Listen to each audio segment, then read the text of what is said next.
Dear student, फिर से आप लोगों का Bihar exam Bhanu sir channel में स्वागत है। पिछले दिन हम लोग बात किए थे संस्कृत के सिलेबस का, जिसमें कि हम लोग व्याकरण में यह जाने थे कि क्या क्या पढ़ना है। और उस दिन हम लोग बात किए थे कि व्याकरण में कौन कौन से चैप्टर पढ़ना है। और आज हम बता दें कि अगर संस्कृत में चाहते हैं कि 90 प्लस नंबर लाने का, तो जितना भी हम लोग चैप्टर का नाम लिखे थे, चैप्टर के बारे में जाने थे, उस चैप्टर को एक एक चीजों को बहुत ही ध्यानपूर्वक समझना है, बहुत ही ध्यानपूर्वक पढ़ना है। चलिए आज हम लोग बात करते हैं। उस दिन जो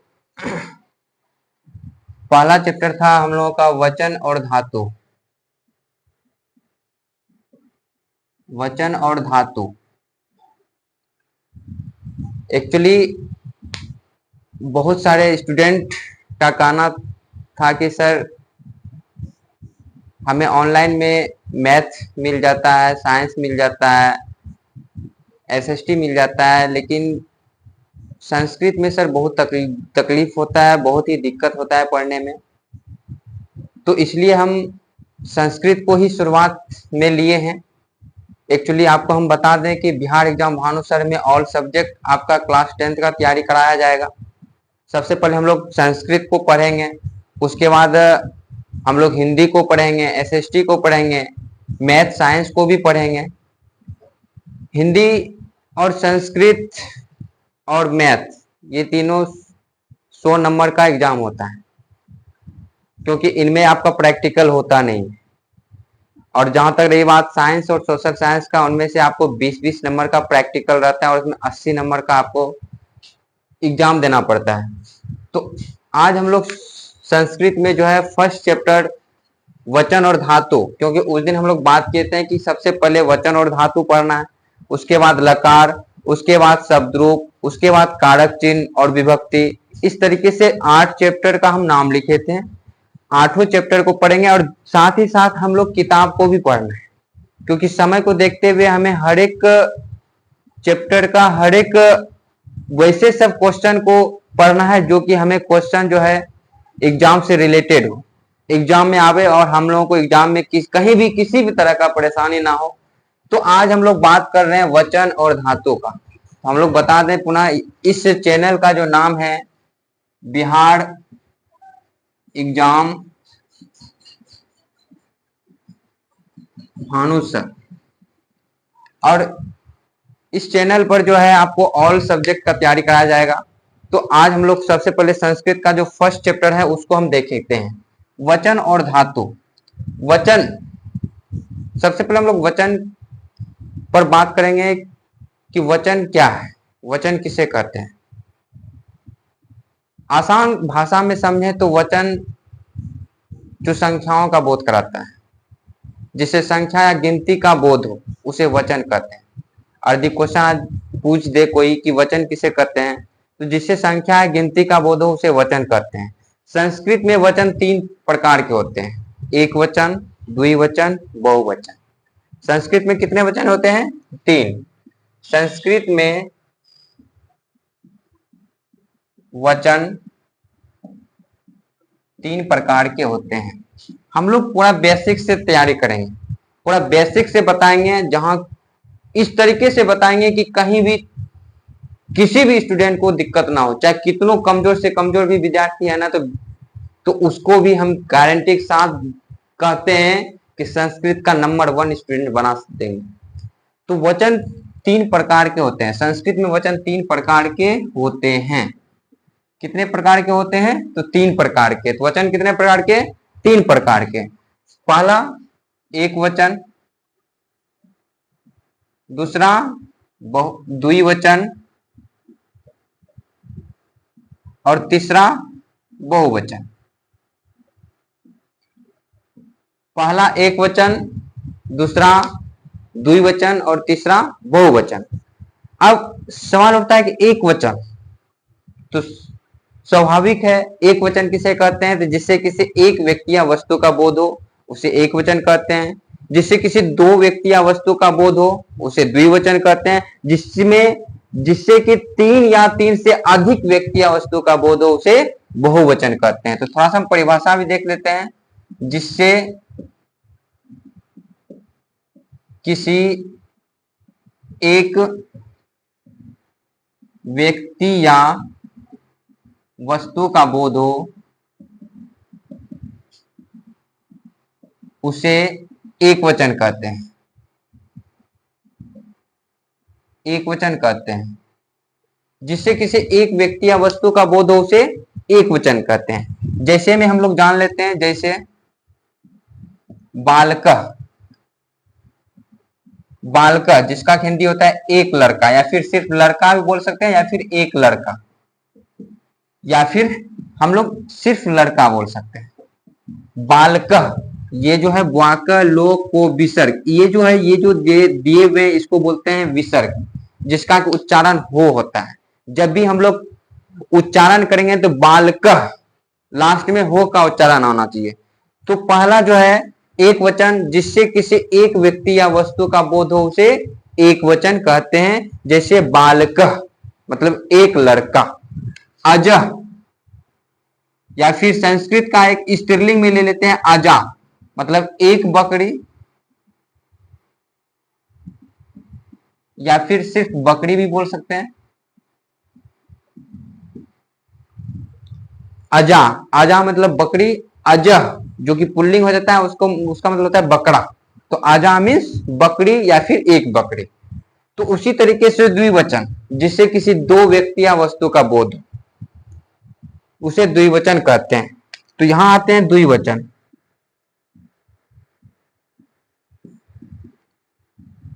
जिससे किसी दो व्यक्ति या वस्तु का बोध हो उसे द्विवचन कहते हैं। जिससे किसी दो व्यक्ति या वस्तु का बोध हो उसे द्विवचन कहते हैं। जैसे में ले लेते हैं बालको, बालको जैसे में हो जाएगा बालको मतलब दो लड़के, दो लड़के, बालको मतलब दो लड़के। अब अजा, अजे, अजो, अजा, अजा, अजे, अजा, संस्कृत में चलता है अजा, अजे, अजा। तो लता, लते, लता, उसी तरह अजा, अजे, अजा। तो अजा, अजे, अजे का अर्थ होता है दो बकरी, दो बकरी, अजय मतलब दो बकरी। तो इसी तरीके से जो है अब आप हम लोग चलते हैं बहुवचन में, या फिर वस्तु ले लेते हैं पुस्तकें, पुस्तकें, पुस्तकें मतलब जो है दो किताब, दो किताब, दो किताब।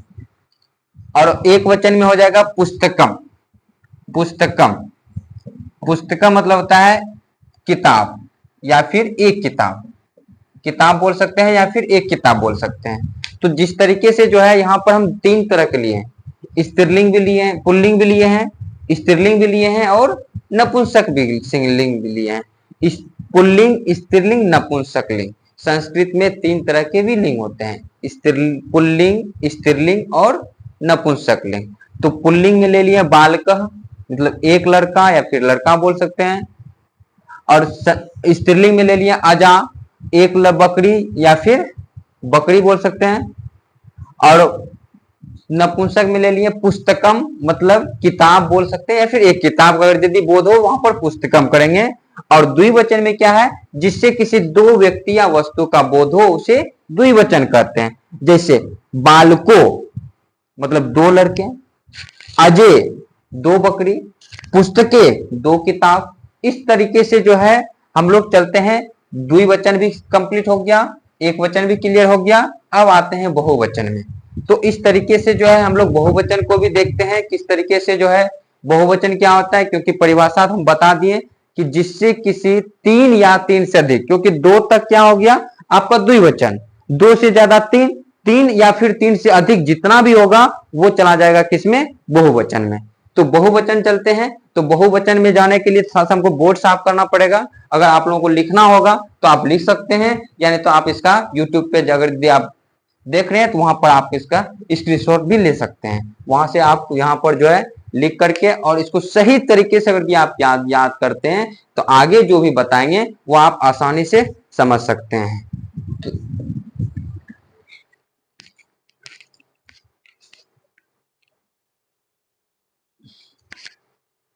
तो लिख लिए होंगे। अब हम लोग आगे बढ़ते हैं, इसको साफ कर लेना है।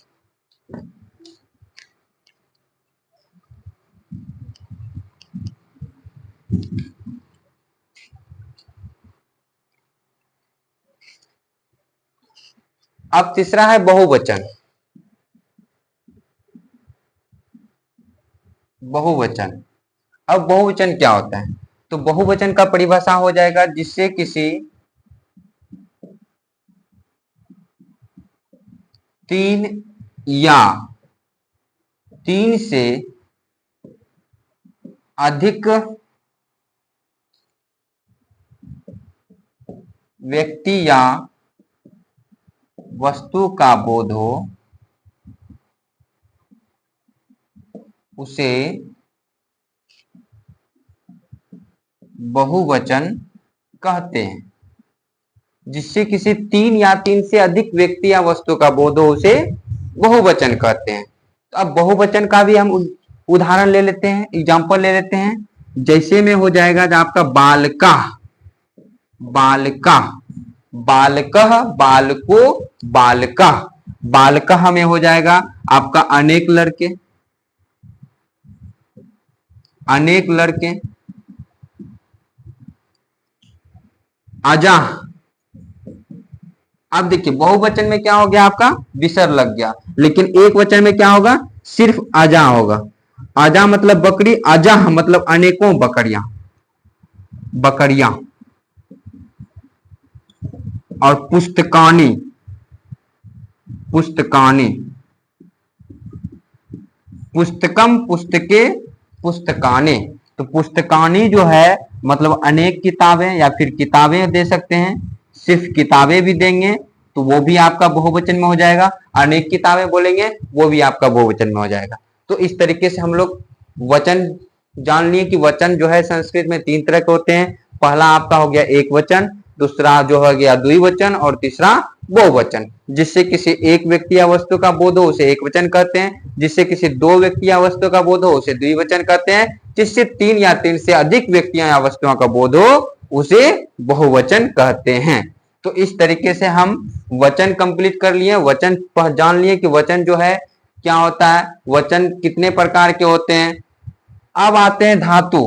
लेकिन धातु जानने से पहले हम लोगों को एक चीज और ध्यान में रखना है, पुरुष।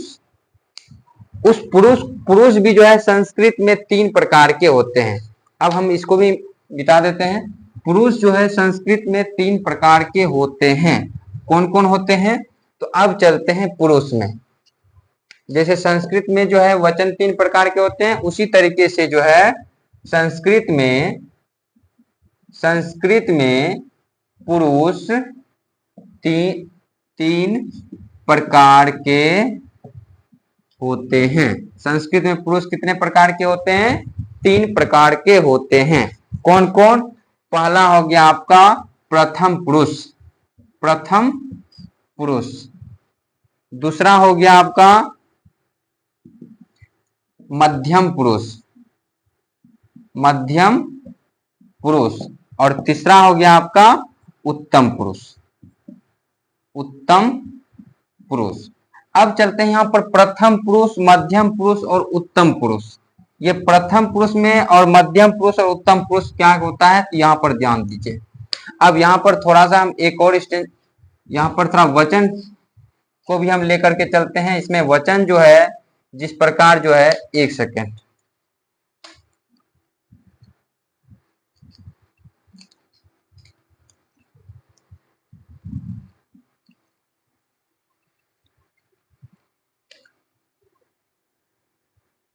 जिसे हो गया यहां पर जो है प्रथम पुरुष, मध्यम पुरुष और उत्तम पुरुष। अब थोड़ा सा हम एक डायग्राम, एक जो है चार्ट बना देते हैं ताकि समझने में आसान हो जाएगा। एक वचन, द्विवचन, बहुवचन। हम लोग वचन को जान लिए, वचन क्या होता है। अब आते हैं पुरुष में। अब सवाल उठता है कि सर ऐसा आप क्यों बना रहे हैं। इसलिए बना रहे हैं ताकि जो है ना हमें एक एक, क्योंकि प्रथम पुरुष में भी जो है तीनों वचन में जो होता है, और प्रथम पुरुष में हो जाता है आपका सह, द्विवचन में हो जाता है तो, और बहुवचन में हो जाता है ते। ध्यान दीजिएगा। उसके बाद जो है प्रथम पुरुष में पहले चलते हैं। प्रथम पुरुष में सह, तो, ते, ये हो गया आपका पुल्लिंग में। ये क्या हो गया आपका पुल्लिंग में, ठीक है। और इसी में होता है सा, ते, ता, ये हो गया आपका स्त्रीलिंग। क्या हो गया ये स्त्रीलिंग। अब देखिए इसका अर्थ समझिए। सह और सा दोनों का मतलब होता है वह, तो या फिर ते इसका होता है वे दोनों, और ते या फिर ता इसका होता है वे लोग, वे लोग या फिर वे सब। अब ध्यान दीजिए, वह अगर पुल्लिंग में हो तो सह हो जाएगा, अगर वह स्त्रीलिंग में है तो उसका सा हो जाएगा। अगर वे दोनों पुल्लिंग में हो तो हो जाएगा, अगर स्त्रीलिंग में है तो ते, और यहाँ पर वे लोग या वे सर पुल्लिंग, अगर पुल्लिंग को दर्शाते हैं तो ते होगा, अगर यदि वो स्त्रीलिंग को दर्शाते हैं तो ता होगा। तो यहाँ पर जो है हम इसलिए दोनों लिख दिए सह तो ते। अधिकतर जो है सह तो ते, वह वे दोनों वे लोग का सह तो ते। जब तक कि लिखा ना रहे कि स्त्रीलिंग में बोध करना है तब तक हम जो है ना, अगर लिखा हुआ है कि स्त्रीलिंग तो सा लिखेंगे, अगर नहीं तो वहां पर हम सह देंगे। अगर वाक्यों के आधार पर हमको लगता है कि जैसे मान लीजिए वह लड़की है, अब यहाँ पर हम वह लड़की है तो स्त्रीलिंग का बोध कराती है तो वहां पर हम सह देंगे। और देखेंगे कि वह राम है तो वहां पर जो हम सह लिखेंगे। अगर रहेगा कि वह पढ़ती है तो फिर सा, और वह पढ़ता है तो सह। तो इसलिए हम दोनों बता दिया। और नपुंसक में भी होता है तत्ते ताने, वो हम लोग आगे पढ़ेंगे। अब फिलहाल क्या है कि हम पुल्लिंग और स्त्रीलिंग दोनों हम स्पष्ट कर दिए कि वह अगर पुल्लिंग में हो तो सा होगा, वह अगर स्त्रीलिंग में हो तो सा होगा। तो अगर वे दोनों पुल्लिंग में है तो, अगर स्त्रीलिंग में है तो ते, और वे लोग या वे सब पुल्लिंग में है तो ते, अगर वे लोग या वे सब स्त्रीलिंग में है तो फिर उसका ता देंगे। अब आते हैं, ये जो था ये प्रथम पुरुष में आ जाता है। ये जो आ जाता है किस में आ जाता है, प्रथम पुरुष में। अब मध्यम पुरुष में हो जाता है त्वम, युवाम, युयम। मध्यम पुरुष में क्या आ जाता है, त्वम, युवाम, युयम। अब त्वम में क्या होता है, आप तुम बोल सकते हैं या फिर आप, तुम या फिर आप, इसका हो जाएगा त्वम। युवाम मिस हो जाता है तुम लोग, तुम दोनों, सॉरी तुम दोनों या फिर आप दोनों,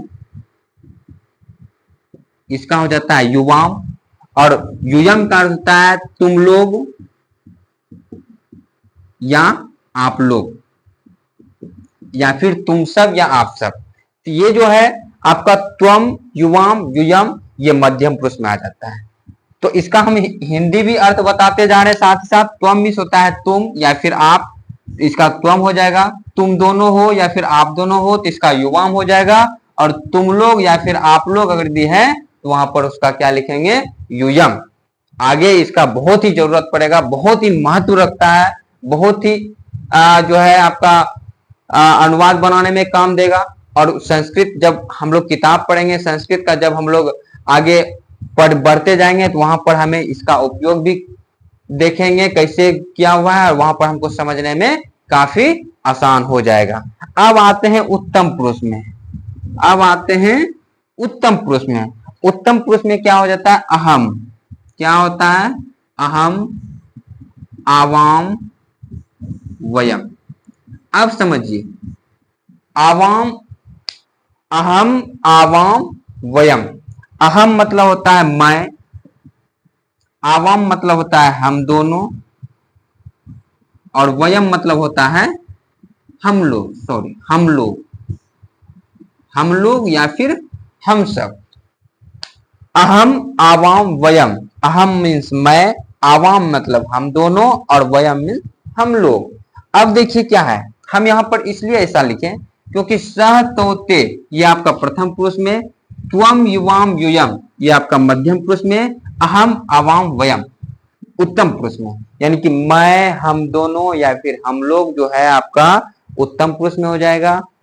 तुम दोनों, तुम लोग ये आपका मध्यम पुरुष में, और वह, वे दोनों, वे लोग आपका प्रथम पुरुष में। अब देखिए यहां पर क्या है कि आपका इंग्लिश में भी आपका पर्सन तीन होते हैं, first person, second person, third person. और संस्कृत में भी जो है पुरुष आपका जो है प्रथम पुरुष, मध्यम पुरुष, उत्तम पुरुष तीन होता है। अब आते हैं यहाँ पर, तो प्रथम पुरुष, मध्यम पुरुष, उत्तम पुरुष यहाँ पर हम एक चार्ट की तरह हम समझा दिए। आप चाहे तो इसको अलग एक जगह लिख लिख करके अगर इसको आप याद कर लेते हैं तो काफी आसान हो जाएगा आगे आपको अनुवाद बनाने में। तो इस तरीके से हम लोग वचन और पुरुष एक साथ, एक मतलब जो है वचन का परिभाषा के साथ हम लोग पढ़ लिए, पुरुष भी जान लिए। पुरुष तीन प्रकार के होते हैं संस्कृत में, और प्रथम पुरुष में क्या क्या होता है, मध्यम पुरुष में क्या क्या होता है, और उत्तम पुरुष में क्या क्या होता है। तो इस तरीके से हम लोग वचन और पुरुष को जो है ना सीख गए। और इसको अगर यदि आप लोग सही तरीके से अगर यदि इसको याद कर लेते हो, सही तरीके से अगर यदि इसको पढ़ लेते हो, तो गारंटी के साथ देते हैं अगला एक एक अनुवाद आपको समझ में भली भांति और सही तरीके से आ जाएगा। और तुम लोगों को बार बार कहते हैं, अगर यदि चाहते हो वो रिजल्ट बनावे तो तुम इसका जो है एक फेयर करो और एक जगह लिखते जाओ। और यदि लिखते जाओगे तो इसको अगर यदि सही तरीके से पढ़ते चले जाएगा तो आगे आपका तुम्हारा जो है एग्जाम में जो है ना क्वेश्चन 100% है क्या कि जो हम पढ़ाएंगे उसी से आएगा। जितना पढ़ाएंगे उसको पढ़ते चले जाएगा तो एक भी क्वेश्चन तुम्हारा नहीं छूटेगा। तो आगे बढ़ते हैं हम लोग। तो पुरुष भी तीन प्रकार के होते हैं, प्रथम पुरुष, मध्यम पुरुष, उत्तम पुरुष। पुरुष कितने प्रकार के, तीन प्रकार के, प्रथम पुरुष, मध्यम पुरुष और उत्तम पुरुष। प्रथम पुरुष में क्या क्या आता है, सहतोते, वह, वे दोनों, वे लोग। सातेता, पुल्लिंग में वह, पुल्लिंग में सहतोते, स्त्रीलिंग में सातेता, और नपुंसक में तत्तेताने। तत्तेतानी का भी जो है आपका जो है नपुंसक लिंग का चलता है, तो वो हम आगे पढ़ेंगे। और मध्यम पुरुष में जो है त्वम, युवाम, युयम, और उत्तम पुरुष में अहम, आवाम, वयम। ये जो है हम लोग पढ़ लिए वचन और पुरुष। अब चलते हैं धातु।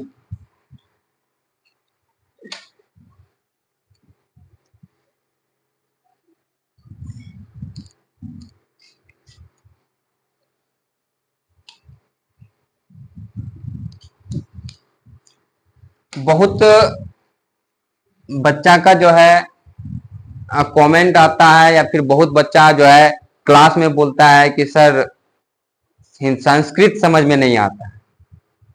और हम उन बच्चों को एक ही बात कहेंगे, अगर तुमको संस्कृत सीखना है सबसे पहले कंटेंट रहना है।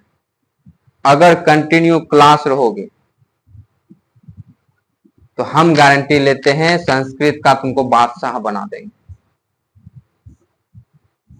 संस्कृत का इतना गहराई तक बता देंगे ना, तो संस्कृत का कोई भी किताब उल्टाएगा उसको आराम से हिंदी में अनुवाद कर सकते हो, आराम से उसको पढ़ सकते हो, बशर्ते कंटेंट रहना पड़ेगा। और मेरा जो है बहुत सारे ऐसे बच्चे हैं जो कि संस्कृत में 95, 96 तक नंबर उठाया है।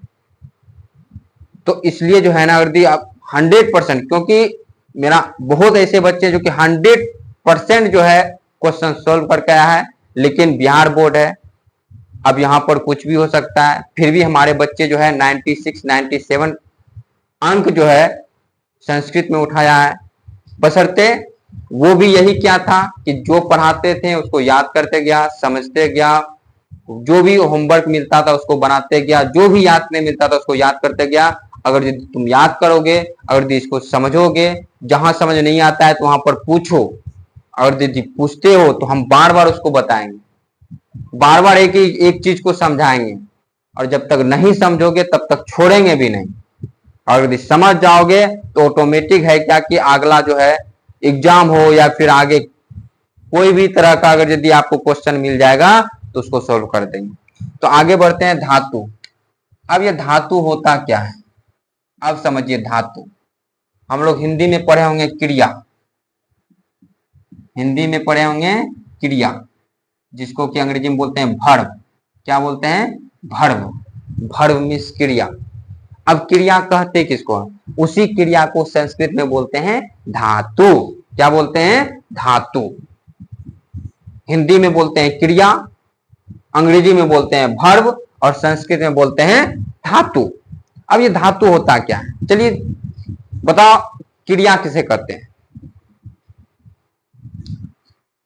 जिससे किसी काम का करना या होना, जिससे किसी काम का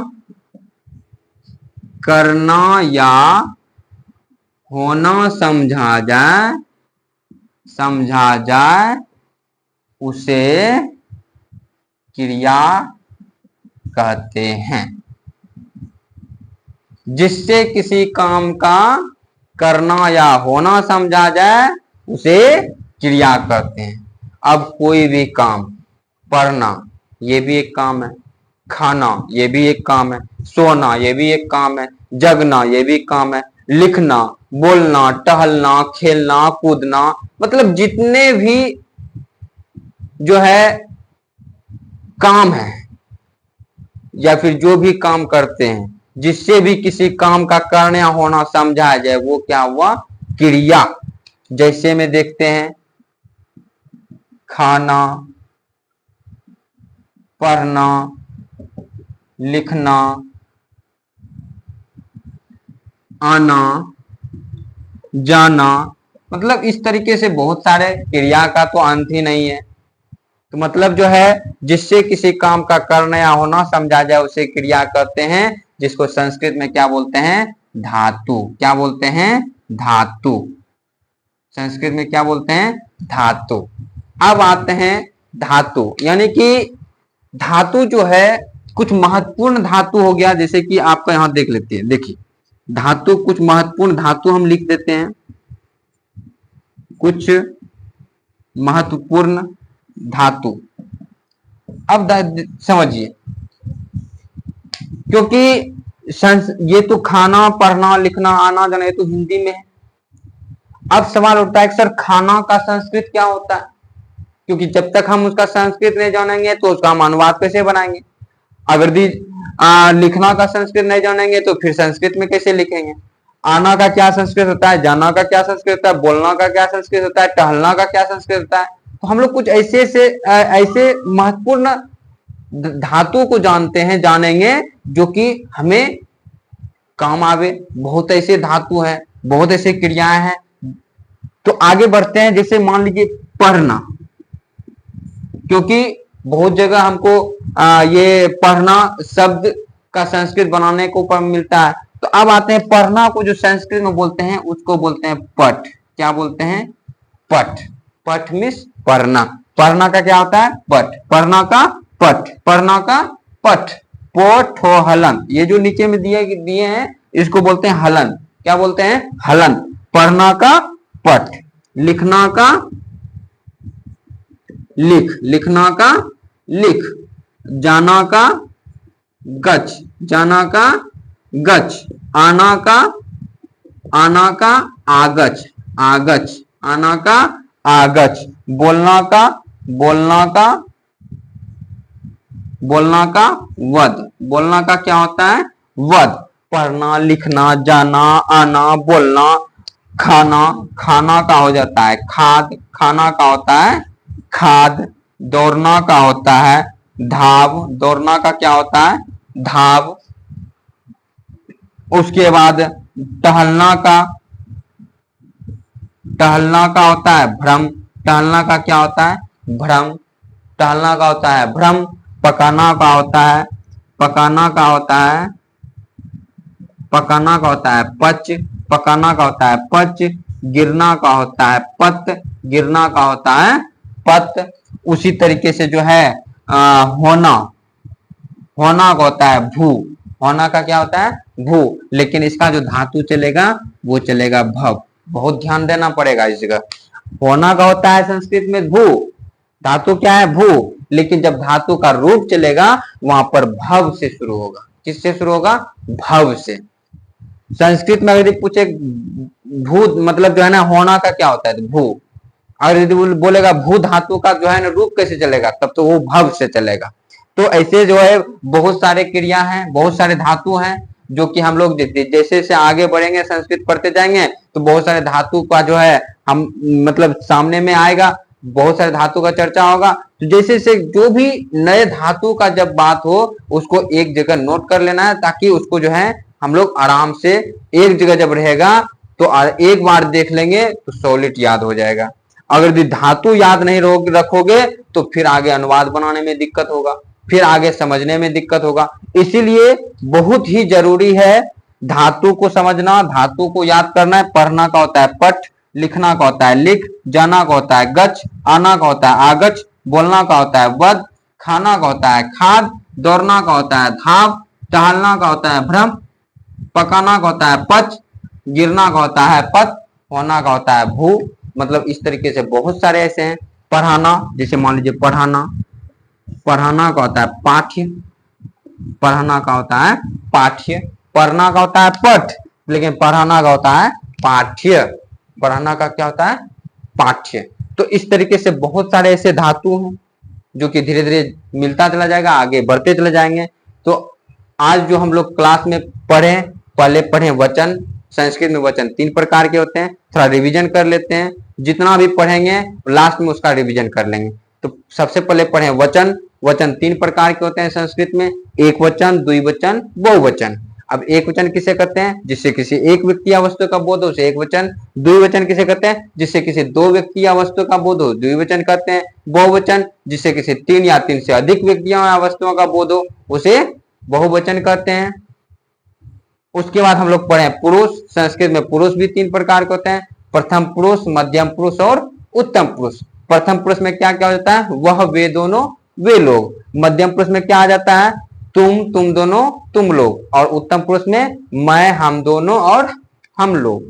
अब यहाँ पर आते हैं धातु में। तो जिससे किसी काम का करने या होना समझा जाए उसे धातु कहते हैं या फिर क्रिया कहते हैं। कुछ महत्वपूर्ण धातु हम नीचे लिखे हैं। पढ़ना का पठ, लिखना का लिख, जाना का गच, आना का आगच, बोलना का वद, खाना का खाद, दौड़ना का धाव, टहलना का भ्रम, पकाना का पच, गिरना का पत, होना का भू, पढ़ाना का पाठ। तो ऐसे बहुत सारे ऐसे धातु भी होगा जो कि आगे हम लोग पढ़ेंगे क्लास में। तो जो सामने में आएगा उसको एक जगह लिखते चले जाएंगे, ताकि हम इसको एक जगह रहने के बाद उसको एक बार जैसे ही पढ़ने के लिए उठाएंगे तो सभी एक साथ देख लेंगे, तो फिर आसानी से हम उसको याद कर लेंगे, दिमाग में आ जाएगा। तो आज का क्लास इतना ही। फिर आगे हम लोग मिलते हैं अगले दिन इसी जोश जुनून के साथ। और जितना भी एक दिन में जो भी पढ़ाया जाता है उसको याद करते जाना है, उसको समझते जाना है, ताकि अगला क्लास जो होगा उसमें कहीं भी किसी भी तरीके का परेशानी नहीं होगा। तो बस आज इतना ही, फिर हम लोग मिलते हैं अगले दिन। All the best.